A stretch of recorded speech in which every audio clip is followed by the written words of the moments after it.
സിയാറത്തിന് വേണ്ടി നമുക്ക് അനുവാദം നൽകിയപ്പോൾ പോലും അല്ലാഹുവിന്റെ റസൂല് പറഞ്ഞത്, നിങ്ങൾ ഖബർ സിയാറത്ത് ചെയ്യണേ, അത് മരണം ഓർമ്മിക്കാൻ നിങ്ങൾക്ക് അവസരം നൽകിയേക്കുമെന്നാണ്. ഖബർ എന്നൊക്കെ പറഞ്ഞാൽ മരണത്തെ ഓർപ്പിക്കാനാണ്, അല്ലാതെ പുതിയങ്ങാടി നേരത്തെ ആന ചവിട്ടി മരിക്കാനല്ല. അതിനല്ല, ഞാൻ തുറന്ന് പറയാണ്. എനിക്ക് ആ കാര്യത്തിൽ ആരും പേടിയൊന്നുമില്ല. പേടിയുള്ളവർ പറയണ്ട. ഈ സമുദായം ഇവിടുന്നൊക്കെ രക്ഷപ്പെടാത്ത കാലത്തോളം ഒരു പുരോഗതി ഉണ്ടാവില്ല.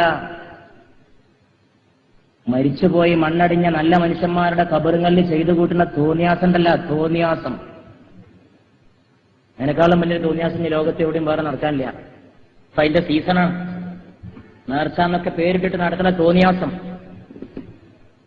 പുതിയങ്ങാടി നേർച്ചക്ക് കൂടി ആണുങ്ങളെക്കാൾ കൂടുതൽ പെണ്ണുങ്ങളായിരുന്നത്രേ. എനിക്ക് അത്ഭുതമില്ല. എനിക്കതിൽ അത്ഭുതമില്ല. ഞാൻ എന്നോട് പറഞ്ഞു, സുഹൃത്തിനോട് പറഞ്ഞു, അത് എനിക്ക് ഉറപ്പാണ്. കാരണം മാപ്പിള പെണ്ണുങ്ങളുടെ സ്വഭാവം അതാണ്. ഇവർക്ക് എങ്ങനെങ്കിലും പുറത്തിറങ്ങിയിട്ടൊന്ന് വിലസണം, അതിനുള്ള അവസരമാണ്. പക്ഷെ ആന ചവിട്ടി മരിച്ചു എന്ന് കേട്ടപ്പോ സംഗതി കുറച്ച് കഠിനായിപ്പോയി. എന്നാ അതിനെങ്കിലും പാഠം പഠിക്കുമോ? ഒരു പാഠം പഠിക്കൂല. കൊല്ലം 18 ആനയാണെങ്കിൽ അടുത്ത കൊല്ലം 38 ആന ഉണ്ടാവും. പക്ഷെ ഇതിലൊക്കെ എതിരെ ചെറുപ്പക്കാർ ചിന്തിക്കണം. അതിനാ ഇതുപോലുള്ള നാനാ പ്രദേശത്ത് നിന്ന് ആളുകൂടിയ സദസ്സിൽ ഞാൻ അത് പറയണത്. യുവാക്കളെ, നിങ്ങൾ വിചാരിച്ചാൽ അതൊക്കെ അവസാനിപ്പിക്കാൻ കഴിയും. നിങ്ങളിൽ മാത്രമേ നമുക്കിന്ന് പ്രതീക്ഷിക്കാൻ പോകുള്ളൂ. ഇതൊന്നും അള്ളാഹുവിൻ റസൂലും അനുവദിച്ചതല്ല. അള്ളാഹുവിൻ റസൂലും അനുവദിച്ചതോ? കിതാബ് ഓതണോ, ഇസ്ലാം ദീൻ പഠിക്കണോ? ഭൂമിക്ക് കീഴ്പ്പെട്ട ഏത് മനുഷ്യനെ അറിയാത്തത് അള്ളാഹുവിൻ റസൂലും നിരോധിച്ച കാര്യമാണ്.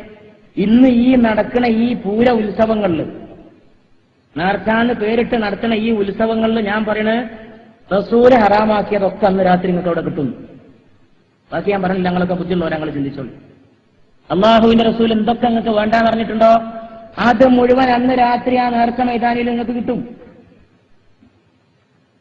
ഖബർ സിയാറത്തിന് അനുവദിച്ചത് പരലോക ചിന്ത ഉണ്ടാക്കാൻ വേണ്ടിയാണ്. അവിടെ പോയിട്ട് ബാൻഡ് മുട്ടിയിട്ട് തോന്നിയാസം കാണിക്കാനല്ല. അള്ളാഹുവിൻ റസൂലും പഠിപ്പിച്ചിട്ടില്ല അത് തടയേണ്ടവർ തടയണം. കൗമ് പോണ വഴിക്ക് കൗമിനെ തെളിക്കരുത്. കൗമിന് പറഞ്ഞു കൊടുക്കേണ്ടവർ പറഞ്ഞു കൊടുക്കണം. പറഞ്ഞു കൊടുക്കേണ്ടവർ പറഞ്ഞു കൊടുക്കാതിരുന്നാൽ അവരും നാളെ അള്ളാഹുവിന്റെ മുമ്പാകെ കയ്യും കെട്ടി ഉത്തരം പറയേണ്ടി വരും എന്ന് പരിശുദ്ധ ഇസ്ലാം നമ്മെ പഠിപ്പിക്കുന്നു. അള്ളാഹു സുബ്ഹാനഹു വ തആല അമ്മാതിരിയുള്ള ജീർണതകളിൽ നിന്ന് ഈ സമുദായത്തെ മോചിപ്പിക്കുമാറാകട്ടെ എന്ന് പ്രിയപ്പെട്ടവരെ നമ്മൾ ദുആ ചെയ്യുകയും അതിനുവേണ്ടി പ്രവർത്തിക്കുകയും ചെയ്യണം. നിങ്ങളൊന്ന് ആലോചിച്ച് നോക്കൂ. ഞാൻ വിചാരിച്ചു അമ്മാതിരിയുള്ള പരിപാടിയൊക്കെ സമുദായത്തിൽ കുറഞ്ഞു വരികയാണ്.